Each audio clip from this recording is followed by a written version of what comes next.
Mediocre Command channel. We have a 1959 Dodge D200 step side long bed. Got my shirt over there. What we're doing today is we're gonna deal with the door inside. Got that big opening for repairing things. Rather than doing the whole door liner right now, I just want to plug this up because I really don't like the way that looks.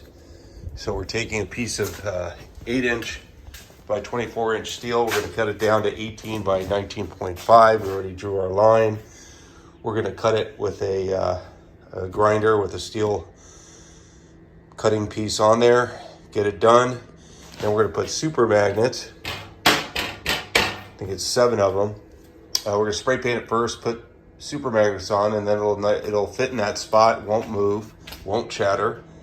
And it's a good, at least temporary solution until I figure out what else I want to do.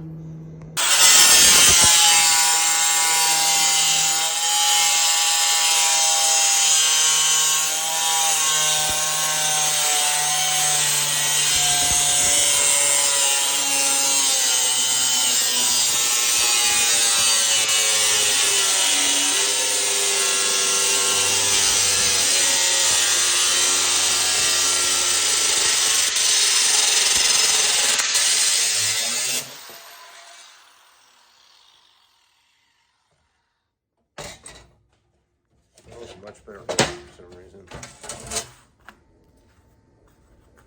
A little sanding, a little burnishing, we'll be ready to roll for the spray paint.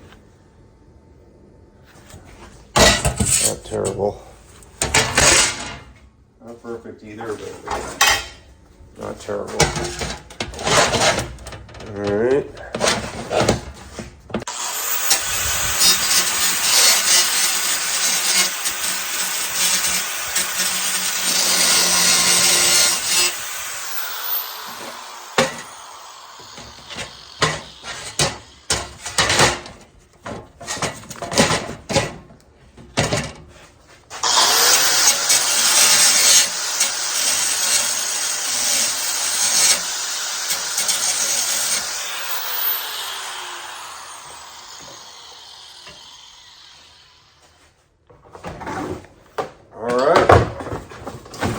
Got our 2 pieces cut, corners rounded.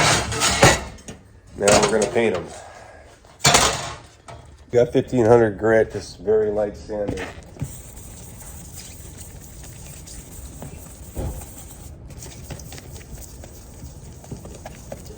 All right, I don't think that made a shit of a difference. I'm gonna wipe it down again.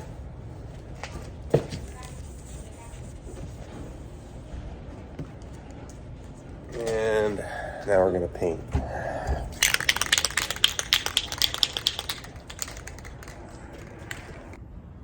So here it is drying. Kind of see the reflection of the light.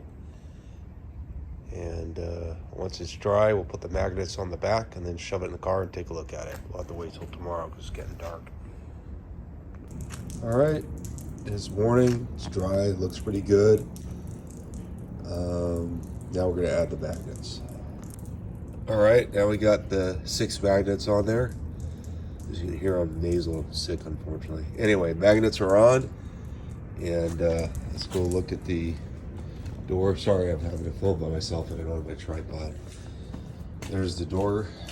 Looks pretty crappy that way. Now we'll put it on. All right, there it is. Now once again, the color's a little different, a lot different.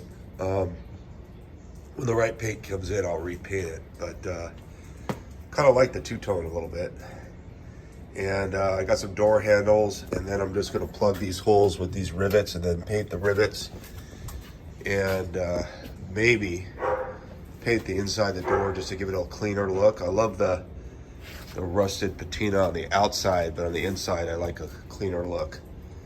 So anyway, a good, easy, temporary solution. Actually, it could be permanent, but it's looks a lot better than having that big gap there. Hope you agree.